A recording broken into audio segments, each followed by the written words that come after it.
ನಮಸ್ಕಾರ.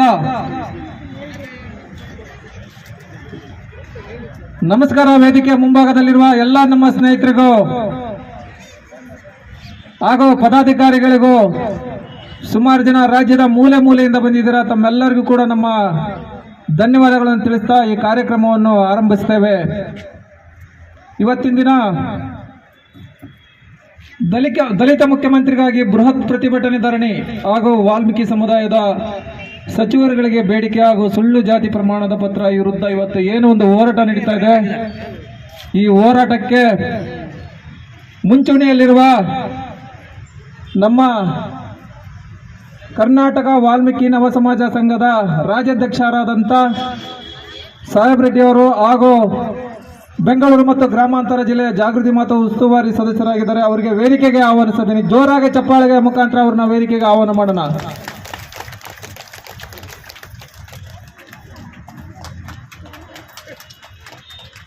ಹಾಗೂ ಕೋದಂಡ ರಾಮಣ್ಣವರು ದಲಿತ ಹೋರಾಟಗಾರರು ಹಾಗೂ ಹಿರಿಯ ಮುಖಂಡರು, ಅಂಬೇಡ್ಕರ್ ಸ್ವಾಭಿಮಾನಿ ಸೇನೆ, ದಯವಿಟ್ಟು ವೇದಿಕೆಗೆ ಅವ್ರನ್ನ ಆಹ್ವಾನಿಸ್ತಾ ಇದ್ದೀವಿ. ದಯವಿಟ್ಟು ಚಪ್ಪಾಳೆಗಳ ಮುಖಾಂತರ ಅವ್ರನ್ನ ಬರಮಾಡ್ಕೊಳ್ಳೋಣ.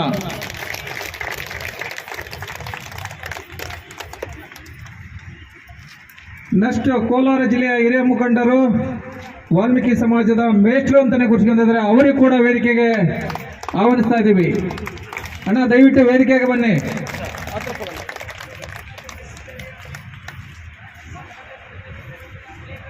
ದಲಿತ ಹೋರಾಟಗಾರರಾದ ಕುಂದೂರು ಮುರಳಿಯವರು ಕೂಡ ವೇದಿಕೆಗೆ ಆಹ್ವಾನ ಮಾಡ್ತಾ ಇದ್ದೀವಿ. ಚಪ್ಪಾಳೆಗಳ ಮುಖಾಂತರ, ಚಪ್ಪಾಳೆ ಮಾಯವಾಗಿ ಹೋಗ್ಬಿಟ್ಟಿದೆ ಅನ್ಕೊಂಡಿದ್ದೀನಿ. ಹಾಗೂ ಕುಪ್ಪೂರ್ ಶ್ರೀಧರ್ ನಾಯಕ್ರವರು, ವಾಲ್ಮೀಕಿ ಕ್ರಾಂತಿ ಸೇನೆ ಹಾಗೂ ಜಾಗೃತಿ ಮತ್ತು ಉಸ್ತುವಾರಿ ಸದಸ್ಯರು ತುಮಕೂರು, ಅವರಿಗೂ ಕೂಡ ವೇದಿಕೆಗೆ ಆಹ್ವಾನ ಮಾಡ್ತಾ ಇದ್ದೀವಿ.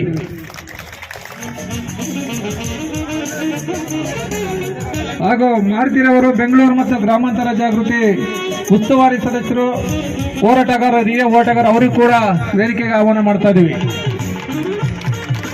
ಚಪ್ಪಾಳೆಗಳ ಮುಖಾಂತರ ದಯವಿಟ್ಟು ಅವ್ರನ್ನ ಬರಮಾಡ್ಕೊಳ್ಳೋಣ. ಹಾಗೂ ಕರ್ನಾಟಕ ನವ ಸಮಾಜ ನಿರ್ಮಾಣ ವೇದಿಕೆಯ ರಾಜ್ಯ ಪ್ರಧಾನ ಕಾರ್ಯದರ್ಶಿ ಮಹಿಳಾ ಘಟಕ ಕವಿತಾ ರಮೇಶ್ ಅವರು ಕೂಡ ವೇದಿಕೆಗೆ ಆಹ್ವಾನ ಮಾಡ್ತಾ ಇದ್ದೀವಿ.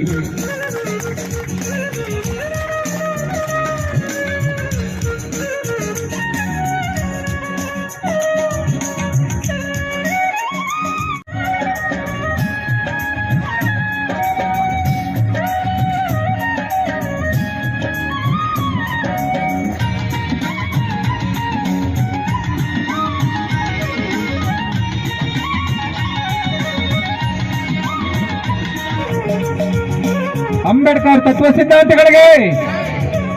ತತ್ವ ಸಿದ್ಧಾಂತಗಳಿಗೆ ಸೌಂಡ್ ಬರ್ತಾ ಇಲ್ಲ. ಸುಮಾರು ಜನ ನಮ್ಮ ಹಿಂದುಳಿದ ವರ್ಗದವರಿದ್ದಾರೆ. ನಮ್ಮನ್ನ ದೇಶದಲ್ಲಿ, ನಮ್ಮ ನಾಡಿನಲ್ಲಿ ಹಿಂದುಳಿದ ವರ್ಗ ಅಂತ ನಮಗೆ ಹಣೆಪಟ್ಟಿ ಕಟ್ಟಿ ಕೂರಿಸಿದ್ದಾರೆ. ದಯವಿಟ್ಟು ಅಂಬೇಡ್ಕರ್ ತತ್ವ ಸಿದ್ಧಾಂತಗಳಿಗೆ ತಾವು ಜೈ ಅಂತ ಹೇಳಕ್ಕೂ ಕೂಡ ಕಷ್ಟಪಡ್ತಿದ್ದಾರೆ. ಅಂಬೇಡ್ಕರ್ ತತ್ವ ಸಿದ್ಧಾಂತಗಳಿಗೆ ದಲಿತ ಮುಖ್ಯಮಂತ್ರಿ ಬೇಕೇ ಬೇಕು. ಮುಂದಿನ ಮುಖ್ಯಮಂತ್ರಿ ಸತೀಶ್ ಜಾರಕಿಹೊಳಿ ಅವರಿಗೆ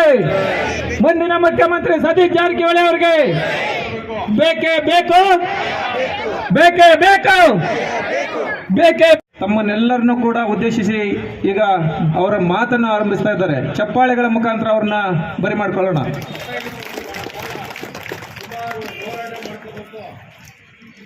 ಇಲ್ಲಿ ನಮ್ಮ ವೇದಿಕೆಗೆ ಕೇಳಿಸ್ತಾ ಇಲ್ಲ. ನೀವೊಂದ್ಸರಿ ಜೋರಾಗಿ ಕೂಗ್ಬಿಟ್ರೆ ಇಲ್ಲಿರ್ತಕ್ಕಂಥ ಸೌಂಡ್ಗೆ ವಿಧಾನಸೌಧದಲ್ಲಿ ಅಧಿವೇಶನ ನಡೀತಾ ಇದೆಯಲ್ಲ, CM ಅವರು ಇದೆಲ್ಲೇ ಸೌಂಡ್ ಬರ್ತಾ ಇದೆಯಲ್ಲ ಅಂತ ಅಂದ್ಬಿಟ್ಟು ಅವ್ರು ಎದ್ಕೋಬೇಕು. ಆ ಥರ ಒಂದ್ಸರಿ ಜೋರಾಗಿ ಕೂಗ್ಬಿಡೋಣ. ಬೇಕೇ ಬೇಕು. ಕೈ ಮೇಲೆ ಎತ್ತರ ಎಲ್ರು. ಬೇಕೇ ಬೇಕು. ಬಂಧುಗಳೇ, ದಲಿತ ಮುಖ್ಯಮಂತ್ರಿ ಹಾಗೂ ಇನ್ನೂ ಹಲವಾರು ಸಮಸ್ಯೆಗಳನ್ನು ಇಟ್ಕೊಂಡು ಫ್ರೀಡಂ ಪಾರ್ಕಲ್ಲಿ ಈ ಒಂದು ಹೋರಾಟದ ಕಾರ್ಯಕ್ರಮದಲ್ಲಿ ಭಾಗಿಯಾಗಿರ್ತಕ್ಕಂಥ ನಮ್ಮೆಲ್ಲರ ಒಡನಾಡಿಗಳು, ಹಿರಿಯ ಮುಖಂಡರು ಹಾಗೂ ದಲಿತ ಹೋರಾಟಗಾರರಾಗಿರ್ತಕ್ಕಂಥ ಕೋದಂಡ ರಾಮಣ್ಣವರೇ, ಕೋಲಾರ ಜಿಲ್ಲೆಯ ವಾಲ್ಮೀಕಿ ಸಮಾಜದ ಹಿರಿಯ ಮುಖಂಡರಾಗಿರ್ತಕ್ಕಂಥ ಮೇಷು ಅಣ್ಣವರೇ, ದಲಿತ ಹೋರಾಟಗಾರರಾಗಿರ್ತಕ್ಕಂಥ ತುಮಕೂರಿನ ಕುಂದೂರು ಮುರಳಿ ಅಣ್ಣವರೇ ಹಾಗೂ ನನ್ನ ಸಹೋದರ ಕುಪ್ಪೂರು ಶ್ರೀಧರ್ ನಾಯಕ್ ಅವರು ಕ್ರಾಂತಿ ಸೇನೆಯ ರಾಜ್ಯಾಧ್ಯಕ್ಷರು ಹಾಗೂ ಜಾಗೃತಿ ಮತ್ತು ಉಸ್ತುವಾರಿ ಸಮಿತಿಯ ಸದಸ್ಯರು, ನಮ್ಮ ಇನ್ನೊಬ್ಬ ಸಹಪಾಠಿಗಳಾಗಿರ್ತಕ್ಕಂಥ ಬೆಂಗಳೂರು ನಗರ ಜಿಲ್ಲೆಯ ಉಸ್ತುವಾರಿ ಮತ್ತು ಜಾಗೃತಿ ಮತ್ತು ಉಸ್ತುವಾರಿ ಸಮಿತಿಯ ಸದಸ್ಯರಾಗಿರ್ತಕ್ಕಂಥ ಮಾರುತಿ ಅವರೇ, ಕೋಲಾರ ಜಿಲ್ಲೆಯ ನಾಯಕ ಸಮಾಜದ ಆನಂದ್ ಅವರೇ, ವಾಲ್ಮೀಕಿ ಸ್ವಾಭಿಮಾನಿ ಸೇನೆಯ ರಾಜ್ಯ ಉಪಾಧ್ಯಕ್ಷರಾಗಿರ್ತಕ್ಕಂಥ ಆನಂದ್ ಅವರೇ, ನಮ್ಮ ಸಂಘಟನೆಯ ಮಹಿಳಾ ಘಟಕದ ರಾಜ್ಯ ಪ್ರಧಾನ ಕಾರ್ಯದರ್ಶಿಯಾಗಿರ್ತಕ್ಕಂಥ ಶ್ರೀಮತಿ ಕವಿತಾರವರೇ, ಹಾಗೂ ವೇದಿಕೆಯ ಮುಂಭಾಗದಲ್ಲಿರ್ತಕ್ಕಂಥ ವಾಲ್ಮೀಕಿ ಬಂಧುಗಳೇ ಮತ್ತು ದಲಿತ ಸೇನಾನಿಗಳೇ, ಇಲ್ಲಿ ಸೇರಿರ್ತಕ್ಕಂಥ ಉದ್ದೇಶ ನಮಗೆ ಶತಮಾನಗಳಿಂದ ತುಳಿತಕ್ಕೆ ಒಳಗಾಗಿರ್ತಕ್ಕಂಥ ನಮ್ಮ ಸಮಾಜಕ್ಕೆ ನ್ಯಾಯ ಕೊಡಿಸ್ಬೇಕು. ಎಷ್ಟು ದಿನ ಅಂತಂದ್ಬಿಟ್ಟು ನಾವು ಇದೇ ರೀತಿಯಾಗಿ ದಾಸ್ಯ ಪದ್ಧತಿಯಲ್ಲಿ ನಾವು ಬದುಕಬೇಕು ಅಂತಕ್ಕಂಥದ್ದನ್ನು ಇದನ್ನು ತೊಳೆದಾಕಬೇಕು, ನಮಗೆ ನ್ಯಾಯ ಬೇಕು ಅಂತಕ್ಕಂಥ ಒಂದು ಉದ್ದೇಶ ಇಟ್ಕೊಂಡ್ಬಿಟ್ಟು ನಾವೊಂದು ಫ್ರೀಡಮ್ ಪಾರ್ಕಲ್ಲಿ ಹೋರಾಟವನ್ನು ರೂಪಿಸಿದ್ದೀವಿ ನಾವು. ಈಗ ನೋಡಿ, ಶತಮಾನಗಳಿಂದ ಶ್ರೀ ಬಸನಗೌಡ ದದ್ದಲ್ ಹಾಗೂ ಚಳ್ಳಕೆರೆ ಶಾಸಕರಾಗಿರ್ತಕ್ಕಂಥ ಶ್ರೀ ಟಿ ರಘುಮೂರ್ತಿ ಅವರನ್ನು ಆಯ್ಕೆ ಮಾಡಬೇಕು. ಈಗ ಸಚಿವ ಸ್ಥಾನದಲ್ಲಿ ಒಬ್ಬರೇ ಇದ್ದಾರೆ. ಮುಂಚೆ ಮೂರು ಜನ ಇದ್ದರು, ಇಬ್ಬರನ್ನ ತುಳಿದಾಕ್ಬಿಟ್ರು. ನಿಜ ಹೇಳ್ಬಾರ್ದು, ಗುಲಾಮಗಿರಿ ಮಾಡಬೇಕು ಅಂಥವ್ರನ್ನ ಇವರು ಸಚಿವ ಸ್ಥಾನದಲ್ಲಿ ಇಟ್ಕೊಳ್ಳೋರು. ಯಾರು ನಿಜ ಹೇಳ್ತಾರೆ ಅಂಥವ್ರನ್ನ ತೆಗೆದಾಕ್ಬಿಟ್ರು. ಕೆ ಎನ್ ರಾಜಣ್ಣ ಅವ್ರು ಏನ್ರಿ ಮಾಡಿದ್ರು? ಸತ್ಯ ಹೇಳ್ಬಾರ್ದಾಗಿತ್ತಾ? ಅವ್ರನ್ನ ರಾಜಕೀಯವಾಗಿ ಮುಗಿಸ್ತಕ್ಕಂಥ ಒಂದು ಷಡ್ಯಂತ್ರ ನಡೀತಾ ಇದೆ. ಈಗ ನೋಡಿ, ನಾಗೇಂದ್ರ ಅವ್ರನ್ನ ಏನು ಮಾಡಿದರು? ಅವ್ರನ್ನ ಯಾವ ರೀತಿಯಾಗಿ ತುಳಿತಕ್ಕೆ ತುಳಿದ್ಬಿಟ್ರು ಅವ್ರಿಗೆ ಮಾಡಿದರು. ಈಗಿರ್ತಕ್ಕಂಥವ್ರು ಸನ್ಮಾನ್ಯ ಶ್ರೀ ಸತೀಶ್ ಜಾರಕಿಹೊಳಿ ಅವರು. ಅದಕ್ಕಾಗಿ 2 ಸಚಿವ ಸ್ಥಾನವನ್ನು ನಮ್ಮ ವಾಲ್ಮೀಕಿ ಸಮುದಾಯದವರಿಗೆ ಈ 3 ಜನರಲ್ಲಿ ಕೊಡಲೇಬೇಕು ಮತ್ತು ಕೆ ಎನ್ ರಾಜಣ್ಣ ಅವ್ರನ್ನ ಮತ್ತೊಂದು ಸಾರಿ ಸಚಿವರನ್ನಾಗಿ ಮಾಡಬೇಕಂತಕ್ಕಂಥ. ಈಗ ST ಆಯೋಗ ಒಂದು ರಚನೆ ಮಾಡಬೇಕು. ಈಗ ಸೆಕ್ರೆಟರಿಯೇಟ್ ಆಗಿದೆ, ಸೆಕ್ರೆಟರಿಯೇಟ್ ಆಗಿ ಒಂದು 2 ವರ್ಷ ಆಯಿತು, 2.5 ವರ್ಷ ಆಗಿದೆ. ಈಗ ನಮಗೆ ST ಆಯೋಗ ಬೇಕೇ ಬೇಕು. 4ನೇದಾಗಿ ಸುಮನಹಳ್ಳಿಯಲ್ಲಿ ರಾಜ್ಯ ಸರ್ಕಾರದವರು 2 ಎಕರೆ ಜಮೀನನ್ನು ಮಂಜೂರು ಮಾಡಿದ್ದಾರೆ. ವಾಲ್ಮೀಕಿ ಸೌಧ ನಿರ್ಮಾಣ ಮಾಡಬೇಕಂತಕ್ಕಂಥದ್ದು ಒಂದು ಆಸೆ ಇಟ್ಕೊಂಡ್ಬಿಟ್ಟು 2 ಎಕರೆ ಜಮೀನು ಮಂಜೂರು ಮಾಡಿದ್ದಾರೆ. ಆ 2 ಎಕರೆ ಜಮೀನಿಗೆ 50 ಕೋಟಿ ರೂಪಾಯಿ ಅನುದಾನವನ್ನು ಈ ಬಜೆಟಲ್ಲಿ ಸರ್ಕಾರದವರು ಮೀಸಲಿಡಬೇಕಂತಕ್ಕಂಥದ್ದು ನಮ್ಮದು 4ನೇ ಒಂದು ಆಗ್ರಹ ಆಗಿದೆ. SC ST ವಸತಿಹೀನರಿಗೆ ಖಾಲಿ ನಿವೇಶನ ಮತ್ತು ನಿವೇಶನ ಇದ್ದಂಥವರಿಗೆ ಮನೆಯನ್ನು ನೀಡತಕ್ಕಂಥದ್ದು 5ನೇ ಬೇಡಿಕೆ ಆಗಿದೆ. 6ನೇ ಬೇಡಿಕೆ, ಕರ್ನಾಟಕ ಶ್ರೀ ಮಹರ್ಷಿ ವಾಲ್ಮೀಕಿ ಪರಿಶಿಷ್ಟ ಪಂಗಡಗಳ ಅಭಿವೃದ್ಧಿ ನಿಗಮಕ್ಕೆ ಹೆಚ್ಚುವರಿ ಅನುದಾನ ಮಂಜೂರು ಮಾಡುವುದು. ಇದನ್ನು ಸ್ಪೆಷಲ್ ಪ್ಯಾಕೇಜ್ ಅಂದ್ಕೊಂಡು 500 ಕೋಟಿ ರೂಪಾಯಿಗಳ ಅನುದಾನವನ್ನು ವಾಲ್ಮೀಕಿ ನಿಗಮಕ್ಕೆ ಸರ್ಕಾರದವರು ಮಂಜೂರು ಮಾಡಬೇಕು. ಯಾಕಂತಂದರೆ ಈಗ ವಾಲ್ಮೀಕಿ ನಿಗಮದಲ್ಲಿ ಹಗರಣ ಆದಮೇಲೆ ಇಲ್ಲಿ ಯಾವುದೇ ರೀತಿಯ ಕೆಲಸಗಳು ನಡೀತಾ ಇಲ್ಲ. ಸರಿಯಾಗಿ ಅಲ್ಲಿರ್ತಕ್ಕಂಥ ಕೆಲಸ ಮಾಡ್ತಕ್ಕಂಥ ನೌಕರಿಯವರಿಗೆ ಸ್ಯಾಲ್ರಿನೇ ಕೊಡೋಕ್ಕಾಗ್ತಾ ಇಲ್ಲ ಅವ್ರಿಗೆ. ಇನ್ನು ನಮ್ಮ ಸಮಾಜದಲ್ಲಿ ಇರ್ತಕ್ಕಂಥ ಯಾವುದೇ ಸಾಲ ಸೌಲಭ್ಯಗಳು ನೀಡೋಕ್ಕಾಗ್ತಾ ಇಲ್ಲ. ದಯವಿಟ್ಟು 500 ಕೋಟಿ ರೂಪಾಯಿಗಳನ್ನು ಈ ಬಜೆಟಲ್ಲಿ ಘೋಷಣೆ ಮಾಡಬೇಕಂತಕ್ಕಂಥದ್ದು ನಮ್ಮದು 6ನೇ ಬೇಡಿಕೆ ಆಗಿದೆ. SC ST ಮೀಸಲಾತಿ ಹೆಚ್ಚಳ ಕಾಯ್ದೆ ಅನುಷ್ಠಾನಗೊಳ್ಳಬೇಕು ಮತ್ತು ಕೇಂದ್ರ ಸರ್ಕಾರವು ಸಂವಿಧಾನ ತಿದ್ದುಪಡಿ ಮಾಡಿ ಸದರಿ ಕಾಯ್ದೆಯನ್ನು 9ನೇ ಶೆಡ್ಯೂಲ್ನಲ್ಲಿ ಸೇರಿಸಲು ರಾಜ್ಯ ಸರ್ಕಾರವು ಶಿಫಾರಸು ಮಾಡಬೇಕು. 8ನೇದು SC ST TSP ಅನುದಾನ ಉದ್ದೇಶಿತ ಕಾರ್ಯಗಳಿಗೆ ಮಾತ್ರ ಉಪಯೋಗಿಸುವುದು. ಈ ಅನುದಾನವನ್ನು ಗ್ಯಾರಂಟಿ ಯೋಜನೆಗಳಿಗೆ ಬಳಸಬಾರದು. ಈ ಕಾಂಗ್ರೆಸ್ ಸರ್ಕಾರದವರು ಗ್ಯಾರಂಟಿ ಯೋಜನೆ ತಂದರು. ಯಾರಿಗೆ ಕೇಳಿ ಗ್ಯಾರಂಟಿ ಯೋಜನೆ ತಂದರು? ಏನೇ ಕೇಳಿ ದುಡ್ಡಿಲ್ಲ. ಇನ್ನು ಅಭಿವೃದ್ಧಿ ಕಾರ್ಯಗಳು ಹೆಂಗೆ ನಡೀತಾ ಇದ್ರಿ? ಎಷ್ಟು ವರ್ಷ ಆಯ್ತು? ಈಗ ನಮ್ಮ ಸ್ವಾತಂತ್ರ್ಯ ಸಿಕ್ಕು 75 ವರ್ಷ ಆದ್ರೂ ನಾವು ಇನ್ನೂ ಸೊಸೈಟಿಯ ಮುಂದ್ಗಡೆ ಹೋಗ್ಬಿಟ್ಟು ಚೀಲ ಹಿಡ್ಕೊಂಡ್ಬಿಟ್ಟು ಕೈ ಹೊಡ್ಬೇಕು. ನಾವು ಗ್ಯಾರಂಟಿ ಯೋಜನೆಗಳು ನಮ್ಗೆ ಬೇಕಾಗಿರಲಿಲ್ಲ ಅಲ್ವಾ? ಅಲ್ಲಿ ಇರ್ತಕ್ಕಂಥ ಅನುದಾನವನ್ನು ನಮಗೆ ಈಗ SCP TSP ಅನುದಾನ ಏನು ಕೊಟ್ಟಿದ್ದೀವರು? ಏನಕ್ಕೆ ವಾಪಸ್ ತೊಗೊತಾರೆ ಇವರು? ನಾನು SC ST ದವರಿಗೆ ಹೆಚ್ಚಿನ ಅನುದಾನ ಕೊಟ್ಟಿದ್ದೀನಿ ಅಂತ ಹೇಳ್ತಾರೆ, ಅವರೇ ಜಾಸ್ತಿ ತೊಗೊತಾರೆ. ಈ ಕಡೆ ಕೊಟ್ಟಂಗೆ ಮಾಡೋದು, ಈ ಕಡೆ ಕೊಡ್ಲಾರಂಗೆ ನೋಡಿಕೊಳ್ಳೋದಕ್ಕಂಥ ಒಂದು ಚಾಣಾಕ್ಷತನದ ಈ ರಾಜಕೀಯ ಪಕ್ಷಗಳು ಮಾಡ್ತಾ ಇದ್ದಾರೆ. ಇದನ್ನ ನಿಲ್ಲಿಸಬೇಕು. ಮತ್ತು SC ST ದೌರ್ಜನ್ಯ ಕಾಯ್ದೆಯನ್ನು ಬಲಪಡಿಸಲು 2018ರಲ್ಲಿ ಕೇಂದ್ರ ಸರ್ಕಾರವು ಸದರಿ ಕಾಯ್ದೆಗೆ ಅಮೆಂಡ್ಮೆಂಟ್ ಆಗಿರುವ 18A ಕಾಲಂನಂತೆ ಎಲ್ಲ ದೌರ್ಜನ್ಯ ಪ್ರಕರಣಗಳಲ್ಲಿ ರಾಜ್ಯ ಸರ್ಕಾರ ಕಟ್ಟುನಿಟ್ಟಾಗಿ ಅನುಷ್ಠಾನ ಮಾಡಬೇಕು ಮತ್ತು ಕೌಂಟರ್ ಕೇಸ್ಗಳನ್ನು ಪೊಲೀಸ್ ಇಲಾಖೆ ತಿರಸ್ಕರಿಸಬೇಕು. ಈಗ ನೋಡಿ SC/ST ಜನರ ಮೇಲೆ ದೌರ್ಜನ್ಯ ಆಗುತ್ತೆ, ಆ ದೌರ್ಜನ್ಯ ಮಾಡಲಿರ್ತಕ್ಕಂಥವ್ರು ಸುಮ್ಮನೆ ಬಂದ್ಬಿಟ್ಟು ಕೌಂಟರ್ ಕೇಸ್ ಕೊಡೋದು ಇದು ಜಾಸ್ತಿ ಆಗ್ತಾ ಇದೆ. ಇದು ನಿಲ್ಲಬೇಕು. ಮತ್ತು DCRC ಸೆಲ್ಲಲ್ಲಿ ಅಧಿಕಾರಿಗಳ ಕೊರತೆ ಇದೆ. ಆ ಒಂದು ಅಧಿಕಾರಿಗಳ ಕೊರತೆಯನ್ನು ಸರ್ಕಾರದವರು ಈ ಕೂಡಲೇ ತುಂಬಬೇಕಂತಕ್ಕಂಥದ್ದು ನಮ್ಮದು 9ನೇ ಆಗ್ರಹ ಆಗಿದೆ. ಸುಳ್ಳು ನಕಲಿ ಜಾತಿ ಪ್ರಮಾಣ ಪತ್ರಗಳಿಗೆ ತಡೆ ನೀಡುವ ಸಂಬಂಧ 4F ಕಾಯ್ದೆಯನ್ನು ಈ ಕೂಡಲೇ ಸರ್ಕಾರದವರು ಜಾರಿ ಮಾಡಬೇಕು. ಮತ್ತು ಪರಿಶಿಷ್ಟ ಜಾತಿ ಮತ್ತು ಪರಿಶಿಷ್ಟ ಪಂಗಡದ ಅಧಿಕಾರಿಗಳ ಮೇಲೆ ಹೆಚ್ಚಾಗುತ್ತಿರುವ ದೌರ್ಜನ್ಯ ಮತ್ತು ದಬ್ಬಾಳಿಕೆಗಳನ್ನು ತಡೆಹಿಡಬೇಕು.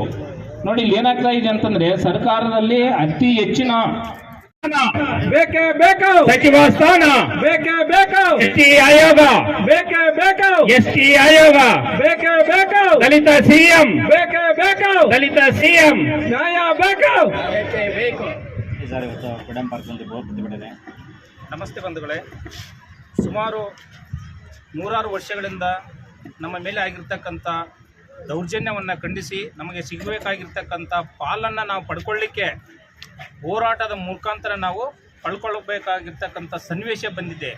ನಮ್ಮ ರಾಜ್ಯದ ನಮ್ಮ ನಾಯಕರ ಆಗಿರ್ತಕ್ಕಂಥ ಎಲ್ಲ ನಾಯಕರು ಏನಾದರೂ ಸರಿಯಾಗಿದ್ದಿದ್ರೆ ನಾವು ಇವತ್ತು ಫ್ರೀಡಮ್ ಪಾರ್ಕಲ್ಲಿ ಕೂತ್ಕೊಂಡ್ಬಿಟ್ಟು ಅವರ ಪರವಾಗಿ ಹೋರಾಟ ಮಾಡ್ತಕ್ಕಂಥ ಸನ್ನಿವೇಶ ಬರ್ತಾ ಇರಲಿಲ್ಲ. ಏನಾಗಿದೆ ಅಂತಂದರೆ ಎಲ್ಲ ರಾಜಕೀಯ ಪಕ್ಷಗಳು ನಮ್ಮನ್ನು ತುಳಿತಾ ಇದೆ.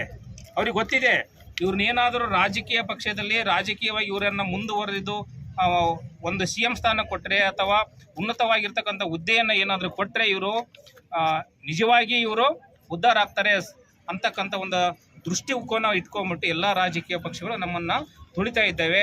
ಅದಕ್ಕಾಗಿ ನಮಗೆ ಬಾಬಾ ಸಾಹೇಬರು ಹೇಳಿದ್ದಾರೆ, ನಮಗೆ ರಾಜಕೀಯ ಅಸ್ತ್ರ ಒಂದು ಏನಾದರೂ ನಮ್ಮ ಕೈಗೆ ಸಿಕ್ಕಿದ್ದೆ ಆದರೆ ಅದು ನಮ್ಮ ಉದ್ಧಾರ ಆಗ್ತೀವಿ, ನಾವೆಲ್ಲರೂ ಸಮಾನತೆ ಬರುತ್ತೆ ಅಂತಕ್ಕಂಥ ಮಾತನ್ನು ಹೇಳಿದ್ದಾರೆ. ಅದೇ ಒಂದು ಉದ್ದೇಶವನ್ನು ಇಟ್ಕೊಂಡು ನಾವಿತ್ತ ಫ್ರೀಡಮ್ ಪಾರ್ಕಲ್ಲಿ 11 ಬೇಡಿಕೆಗಳನ್ನು ಇಟ್ಕೊಂಡು ನಾವು ಹೋರಾಟವನ್ನು ಮಾಡ್ತಾ ಇದ್ದೀವಿ. ಒಂದು ದಲಿತ ಮುಖ್ಯಮಂತ್ರಿ ನಮ್ಮ ಸತೀಶ್ ಜಾರಕಿಹೊಳಿ ಆಗಿರ್ಬೋದು, G. ಪರಮೇಶ್ವರ್ ಆಗಿರ್ಬೋದು, ಅಥವಾ KH ಮುನಿಯಪ್ಪ ಅವ್ರಿಗೆ ಆಗಿರ್ಬೋದು, ಮಹಾದೇವ್ ಪ್ರಸಾದ್ ಅವರಿಗೂ ಆಗಿರ್ಬೋದು, ಯಾರಿಗಾದರೂ ಕೊಡಲಿ ಇವರು ನಮಗೆ ಸಂತೋಷವಾಗಿದೆ. ಮತ್ತು ಪರಿಶಿಷ್ಟ ಪಂಗಡದಲ್ಲಿ ಇರ್ತಕ್ಕಂಥವ್ರು ಒಬ್ಬರೇ ಇದ್ದಾರೆ ಈಗ ಸಚಿವ ಸ್ಥಾನದಲ್ಲಿ. ಇನ್ನು ನೋಡಿದರೆ 2 ಅಥವಾ 3 ಸಚಿವ ಸ್ಥಾನವನ್ನು ನಮ್ಮ ಪರಿಶಿಷ್ಟ ಪಂಗಡದ ಶಾಸಕರಿಗೆ ಕೊಡಬೇಕಂತಕ್ಕಂಥದ್ದು ನಮ್ಮ ಎಲ್ಲರ ಆಗ್ರಹವಾಗಿದೆ. ಈಗ ಉತ್ತರ ಕರ್ನಾಟಕದಲ್ಲಿ ಏನೋ ನಕಲಿ ಜಾತಿ ಪ್ರಮಾಣ ಪತ್ರ ಅವಳಿ ಜಾಸ್ತಿ ಆಗಿದೆ, ಅದನ್ನು ತಡೆಗಟ್ಟಬೇಕು ಅಂತಕ್ಕಂಥದ್ದು ನಮ್ಮ ಉದ್ದೇಶ.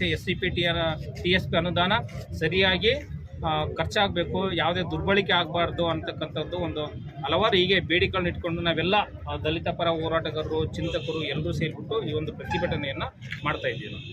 ಸರ್, ಒಂದು ವೇಳೆ ಮುಖ್ಯಮಂತ್ರಿಯವರು ನಾವು ಎಂದಿಗೂ ದೀನ ದಲಿತರ ಪರ ಇರ್ತೀವಿ ಅಂತ ಹೇಳ್ತಾರಲ್ಲ, ಯಾಕೆ ಸರ್ ಈ ಥರ ತಾರತಮ್ಯ ಮಾಡ್ತಾರೆ? ಅವ್ರಿಗೆ ಗೊತ್ತಿದೆ ರಾಜಕೀಯ ಅಸ್ತ್ರ ಏನಾದರೂ ಕೊಟ್ಟರೆ, ಈ ರಾಜ್ಯದ ಮುಖ್ಯಮಂತ್ರಿ ಸ್ಥಾನ ಏನಾದರೂ ಕೊಟ್ಟರೆ ಇವರು ಬಲಿಷ್ಠರಾಗ್ತಾರೆ ಅಂತಕ್ಕಂಥ ಒಂದು ಗೊತ್ತಿದೆ ಅವರಿಗೆ. ಆ ಉದ್ದೇಶದಿಂದಲೇ ನಮಗೆ ಅವರ ವಂಚನೆಯನ್ನು ಮಾಡ್ತಾ ಇದ್ದಾರೆ. ಇವತ್ತು ಒಂದು ವೇಳೆ ನಿಮ್ಮ ಬೇಡಿಕೆ ಈಡೇರಿಸಿದರೆ ಯಾವ ಮುಂದಿನ ರೀತಿಯಲ್ಲಿ ಯಾವ ರೀತಿ ಹೋರಾಟಗಳು ನಡೀತದೆ? ಈಗ 11 ಬೇಡಿಕೆಗಳಿಗೆ ಏನಾದರೂ ಸರ್ಕಾರದವರು ಸ್ಪಂದನೆ ಮಾಡಲಿಲ್ಲ ಅಂತಂದರೆ CM ಅವರ ಮನೆ ಮುತ್ತಿಗೆ ಕಾರ್ಯಕ್ರಮವನ್ನು ಅತಿ ಶೀಘ್ರದಲ್ಲೇ ನಾವು ಮಾಡೋಣ ಅಂತ ಅಂದ್ಕೊಂಡ್ಬಿಟ್ಟು ನಾವೆಲ್ಲರೂ ತೀರ್ಮಾನ ಮಾಡಿದ್ದೀವಿ. ಬಂಧುಗಳೇ, ಏನು ಇವತ್ತಿನ ಬೆಂಗಳೂರಿನ ಫ್ರೀಡಮ್ ಪಾರ್ಕ್ನಲ್ಲಿ ಕರ್ನಾಟಕ ನವ ಸಮಾಜ ನಿರ್ಮಾಣ ವೇದಿಕೆಯ ರಾಜ್ಯ ಅಧ್ಯಕ್ಷರಾದಂಥ ಸಾಹೇಬ್ ರೆಡ್ಡಿಯವರ ಅಧ್ಯಕ್ಷತೆಯಲ್ಲಿ ಇವತ್ತೊಂದು ಬೃಹತ್ ಪ್ರತಿಭಟನೆಯನ್ನು ದಲಿತ ಮುಖ್ಯಮಂತ್ರಿಗಾಗಿ ಒಂದು ಹಕ್ಕೊತ್ತಾಯ ಮತ್ತು ಸಚಿವ ಸ್ಥಾನ ಏನು ತಲೆದಂಡ ಮಾಡಿದ್ದಾರೆ ದಲಿತ ಸಚಿವರಿದ್ದಂಥ KN ರಾಜಣ್ಣನವ್ರನ್ನ ಮತ್ತು ನಾಗೇಂದ್ರ ಅವ್ರನ್ನ ಮತ್ತೆ ಸಚಿವ ಸಂಪುಟಕ್ಕೆ ಸೇರ್ಪಡೆಗೊಳಿಸಬೇಕು. ಮತ್ತು ಏನು ವಾಲ್ಮೀಕಿ ಹಲವಾರು ಬೇಡಿಕೆಗಳನ್ನ ಇಟ್ಕೊಂಡು ವಾಲ್ಮೀಕಿ ಅಭಿವೃದ್ಧಿ ನಿಗಮಕ್ಕೆ ಹಣವನ್ನು ಮಂಜೂರು ಮಾಡಬೇಕು ಅಂತೇಳಿ ಹಲವಾರು ಬೇಡಿಕೆಗಳನ್ನ ಇಟ್ಕೊಂಡು ಇವತ್ತು ಒಂದು ಬೃಹತ್ ಪ್ರತಿಭಟನೆ ಇಟ್ಕೊಂಡಿದ್ದಾರೆ. ಇವತ್ತು ಏನಾಗ್ತಾ ಇದೆ ಅಂದರೆ, ಈ ಪಕ್ಷಕ್ಕೆ ಆಡಳಿತ ನಡೆಸಲಿಕ್ಕೆ ದಲಿತರು ಓಟ್ ಬೇಕು, ಈ ಸಮಾಜದ ಓಟ್ ಬೇಕು, ಆದರೆ ಮುಖ್ಯಮಂತ್ರಿ ಸ್ಥಾನದಿಂದ ದೂರ ಇರಬೇಕು ಈ ಸಮಾಜ. ಇದನ್ನು ತಲೆತಲಾಂತರದಿಂದ ಈ ಕಾಂಗ್ರೆಸ್ ಪಕ್ಷ ಮಾಡ್ಕೊಂಡ್ಬಂದಿದೆ. ಇವತ್ತು ಕಾಂಗ್ರೆಸ್ ಪಕ್ಷ ಇವತ್ತು ರಾಜ್ಯದಲ್ಲಿ ಚುಕ್ಕಾಣಿ ಇಡ್ಲಿಕ್ಕೆ ಕಾರಣನೇ ಇವತ್ತು ಪರಿಶಿಷ್ಟ ಜಾತಿ ಪರಿಶಿಷ್ಟ ವರ್ಗ ಮತದಾರರು ಏನು ಈ ಪಕ್ಷಕ್ಕೆ ಬಹುಮತ ಪಡೆದ್ರ ಮುಖಾಂತರ ನಾವು ಒಂದು ಸೈಡ್ ನಿಂತ್ಕೊಳ್ತೀವಿ, ಇವರು ಅಧಿಕಾರಕ್ಕೆ ಬರ್ತಾರೆ, ಆದರೆ ಮುಖ್ಯಮಂತ್ರಿ ಸ್ಥಾನದಿಂದ ದೂರ ಇಡ್ತಾರೆ. ಇದೇ ರೀತಿ ಮುಂದುವರೆದ ಸಂದರ್ಭದಲ್ಲಿ ಮುಂದಿನ ದಿನಗಳಲ್ಲಿ ಕಾಂಗ್ರೆಸ್ ಒಂದು ದೊಡ್ಡ ಈ ರಾಜ್ಯದಲ್ಲಿ ತಲೆದಂಡನ ತರಬೇಕಾಗ್ತದೆ, ಕಾಂಗ್ರೆಸ್ನ ಹೊದ್ದೋಡಿಸ್ಬೇಕಂತ ಕೆಲಸನ ಮಾಡಬೇಕಾಗ್ತದೆ. ಈ ಕೂಡಲೇ ಏನು ಈ ಪರಿಶಿಷ್ಟ ವರ್ಗದ 2 ಸಚಿವ ಸ್ಥಾನ ಕಿತ್ಕೊಂಡಿದೆ ಈ ಸರ್ಕಾರ. ಈ ಕೂಡಲೇ ಅವ್ರನ್ನ ಈ ಮತ್ತೆ ಸಚಿವ ಸಂಪುಟಕ್ಕೆ ಪುನರ್ ತಗೊಳ್ಬೇಕು. ಇಲ್ಲ ಅಂದರೆ ಮುಂದಿನ ದಿನಗಳಲ್ಲಿ ಈ ನವಕರ್ನಾಟಕ ನಿರ್ಮಾಣ ವೇದಿಕೆಯ ಸಾಹೇಬ್ ರೆಡ್ಡಿ ಅವರ ರಾಜ್ಯಾಧ್ಯಕ್ಷರ ಇವರ ಅಧ್ಯಕ್ಷತೆಯಲ್ಲಿ ಹಲವಾರು ಪ್ರತಿಭಟನೆಗಳನ್ನ ಹೋರಾಟಗಳನ್ನ ಮುಂದುವರೆದ ಭಾಗವಾಗಿ ಮಾಡಬೇಕಾಗ್ತದೆ. ಈ ಕೂಡಲೇ ಎಚ್ಚೆತ್ಕೊಬೇಕು ಅಂತೇಳಿ ನಾವು ಫ್ರೀಡಂ ಪಾರ್ಕ್ನಲ್ಲಿ ಪ್ರತಿಭಟನೆ ಹಮ್ಮಿಕೊಂಡಿರೋ ಕಾರಣ ಏನು ಸರ್? ಜೈ ಭೀಮ್. ಕರ್ನಾಟಕ ಸಮಾಜ ನಿರ್ಮಾಣ ವೇದಿಕೆಯ ರಾಜ್ಯಾಧ್ಯಕ್ಷರು ನನ್ನ ಸೋದರರಾದ ರೆಡ್ಡಿಯವರು ಜೊತೆಗೆ ನನ್ನೆಲ್ಲ ಸಮುದಾಯದ ಜೊತೆಗೆ ಹೋರಾಟಗಾರರಿಗೆಲ್ಲರಿಗೂ ಕೂಡ ಅಭಿನಂದನೆ. ಕಾರಣ ಏನು ಅಂತ ಹೇಳಿದ್ರೆ, ಸ್ವಾಮೀಜಿಗಳ ನಂತರ ಫ್ರೀಡಂ ಪಾರ್ಕಲ್ಲಿ ಸಮುದಾಯದ ಒಬ್ಬ ವ್ಯಕ್ತಿ, ಒಂದು ಸಂಘಟನೆ ದಲಿತ ಮುಖ್ಯಮಂತ್ರಿ ಬೇಕು ಅನ್ನುವಂಥದ್ದು ಕೂಗಾಗ್ತಿದ್ದಾರಂಥದ್ದು ನಮ್ಮೆಲ್ಲರಿಗೂ ಕೂಡ ಖುಷಿ ಕೊಡುವಂಥ ವಿಚಾರ. ಯಾಕೆ ಅಂತ ಹೇಳಿದ್ರೆ, ಈಗೇನು KN ರಾಜಣ್ಣ ವಿಚಾರವಾಗಿ ನಾನು ಮೊದಲು ಮಾತಾಡ್ಬಿಟ್ಟು ಮುಂದುವರಿಸ್ತೀನಿ. KN ರಾಜಣ್ಣ ಯಾವತ್ತೂ ಕೂಡ ಸಂವಿಧಾನದ ಬಾಹಿರವಾಗಿ ಅಥವಾ ವೈಯಕ್ತಿಕವಾಗಿ ಯಾವತ್ತೂ ಕೂಡ ಮಾತಾಡೋದಲ್ಲ. ಬಾಬಾ ಸಾಹೇಬರು ಕೊಟ್ಟಂಥ ಒಂದು ವಾಕ್ ಸ್ವಾತಂತ್ರ್ಯದ ಮುಖಾಂತರ ತನಗೆ ಅನಿಸಿದ್ದನ್ನು ಸದನದಲ್ಲಿ ಮಾತಾಡುವಂಥ ರೈಟ್ಸ್ ಇಲ್ಲ ಅಂತ ಹೇಳಿದ್ರೆ ಆ ಸರ್ಕಾರ ಇದ್ರೇನು ಹೋದ್ರೇನು ಅನ್ನುವಂಥ ಪ್ರಶ್ನೆಯನ್ನು ಸಮುದಾಯದ ನಾಯಕರು ಎತ್ತಲೇಬೇಕಾಗ್ತದೆ. ಆ ವಿಚಾರವಾಗಿ ಮಾತಾಡಿದರೆ ಕೇವಲ ಏನು ಯಾವುದೇ ಒಬ್ಬ ವೈಯಕ್ತಿಕವಾಗಿ ಮಾತಾಡಲಿಲ್ಲ, ಒಬ್ಬರಿಗೆ ಸಪೋರ್ಟ್ ಮಾಡಿ ಅಥವಾ ತನಗೆ ಅನಿಸಿದ್ದನ್ನು ಮಾತಾಡಿದ್ರೆ ನೀವು ಸರ್ಕಾರದಿಂದ ಅಥವಾ ಸಚಿವ ಸ್ಥಾನದಿಂದ ತೆಗೆಯುವಂಥ ಮಾತಾಡ್ತೀರ ಅಂತ ಹೇಳಿದ್ರೆ ಆ ಸಮುದಾಯದ ಜನರು ನಾವೆಲ್ಲ ಇನ್ನೂ ಕೂಡ ಇದ್ದೇವೆ. ಯಾಕೆ ಅಂತ ಹೇಳಿದ್ರೆ ಇನ್ನೂ ಕೂಡ ಈ 75 ವರ್ಷಗಳಾದರೂ ಕೂಡ ನಾವು ಇನ್ನೂ ಕೂಡ ಯಾವ ಸ್ಥಾನದಲ್ಲಿ ಇದ್ದೀವಿ ಅಂತ ಹೇಳಿದ್ರೆ ಇನ್ನೂ ನಮಗೆ ಕೊಡಿ, ಇದನ್ನು ಕೊಡಿ, ಮಂತ್ರಿ ಸ್ಥಾನವನ್ನು ಕೊಡಿ ಅನ್ನುವ ಕೇಳುವಂಥ ಒಂದು ಹೀನಾಯ ಸ್ಥಿತಿಯಲ್ಲಿ ಇದ್ದೀವಿ ಅಂತ ಹೇಳಿದ್ರೆ 1.5 ಕೋಟಿ ಜನಸಂಖ್ಯೆ ಇದೆ ಇಲ್ಲಿ ರಾಜ್ಯದಲ್ಲಿ ನಾವು SC/ST ಸಮುದಾಯ. ಈಗಲೂ ಕೂಡ 1.5 ಕೋಟಿ ಸಮುದಾಯ ನಿಮ್ಮನ್ನು ಗೆಲ್ಲಿಸಿರುವಂಥದ್ದು ಈ ಸಮುದಾಯ ಹೊರತು ಬೇರೆ ಯಾವುದೇ ಕೂಡ ಸಮುದಾಯ ಇಲ್ಲ. ಏನು SC/ST ಸಮುದಾಯದ ಜೊತೆಗೆ ಅಲ್ಪಸಂಖ್ಯಾತರಾದ ಮುಸ್ಲಿಮರು ಕೂಡ ಸೇರಿಕೊಂಡು ನಾವು ಮಾಡಿದ್ದೀವಿ.